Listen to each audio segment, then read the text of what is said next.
What's happening? Brian Tong here, and welcome to the Apple Bite for all the good and bad inside the world of Apple. Let's get to the show. Now, the Verizon iPhone 4 reviews are in, and the overall consensus is that the Verizon iPhone beats out AT&T when it comes to making phone calls and having less dropped calls. You'll get the mobile hotspot and unlimited data plan for a limited time, but it still has its own drawbacks. Data speeds for downloads and uploads were significantly faster on AT&T overall, and if you want to use your phone globally, AT&T is a better choice because of its GSM network support. Now, pre-orders for Verizon customers started Thursday, but there's another thing that might make you think twice. According to a PDF memo that Boyd Genius Report found on Verizon's website, customers that use an extraordinary amount of data and fall within the top 5% may have their data speeds reduced to ensure that the majority of customers aren't affected by the few. Are you serious? I got two words: bad Apple. Now, this change hasn't been turned on at the moment, but it exists, and ultimately, it's not good for us. Also, News Corp launched its daily newspaper exclusive to the iPad called The Daily. It's subscription-based. The first 2 weeks are free. After that, it will cost 99 cents per week or $39.99 for the year. But the biggest news from the event came from Reuters, who spotted a working model of the iPad 2 with a front-facing camera at the event.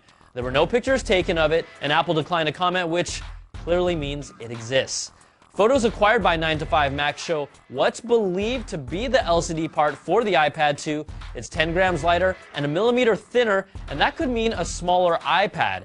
I just hope Apple brings back the socks, because the iPad Nano ones were way too small for me. What can I say? I have big feet. Alright, let's take a break with a how-to for sexing up your iPhone signature. Yep, you heard me right. Take it away, Big Sexy. Hey guys, Brian Tong here with CNET.com, and if you're bored with the same generic email signature that's included on your iOS device, I'll show you how to sex it up a little with the iPhone Signature Creator. Now, big thanks to Rick Broida for this tip. First up, go to the URL that you see below, and you can do this on your iPhone, iPad, the iPod Touch, or your computer to create your snazzy HTML signature. You can enter in the information you want, like a friendly closing or something important like your name, but here's some tips. If you want icons to show up next to your work, mobile, and fax numbers, leave the label section blank. You also have the ability to checkmark what other services will appear in your signature that will allow the recipient of your email to access things like your Facebook, Twitter, or LinkedIn pages, so just make sure to provide the address that directs them to those profile pages. Plus, you can also set up your signature so they can call you through FaceTime and Skype directly. When you're done, create a PIN number that you can remember. Don't make it the same one you use on your ATM card, and then press Create Signature. Enter in the PIN number on the website that pops up. You'll only have to do it once, but this is really important.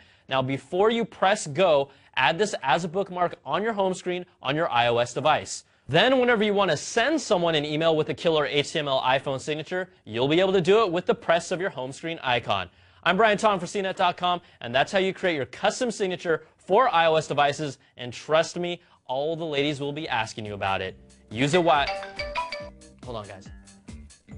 Oh, no, I know you like that signature. Yeah. I've got to tell you, my phone is ringing off the hook after I change my signature. Just saying.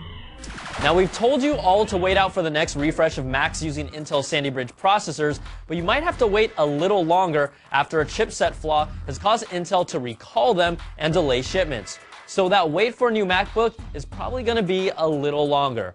All right, on to the quick bites. Two more Verizon tidbits. Verizon is reminding their employees and family members to put customers first and refrain from buying the iPhone for themselves. And that sounds totally fair if you're the salesperson trying to communicate the user benefits of a phone you can't buy.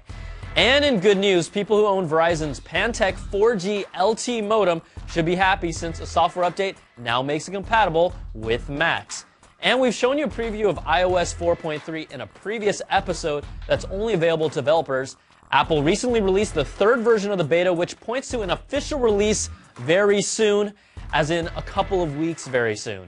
And finally, 2 Apple stores in the New Jersey area will now be open on Sundays, but for non-sale activities like classes and trainings, due to long-standing blue laws that set aside a day for religious observance. The only drawback is that its employees now have one less day in the week for their gym, tan, and laundry. Fist pump.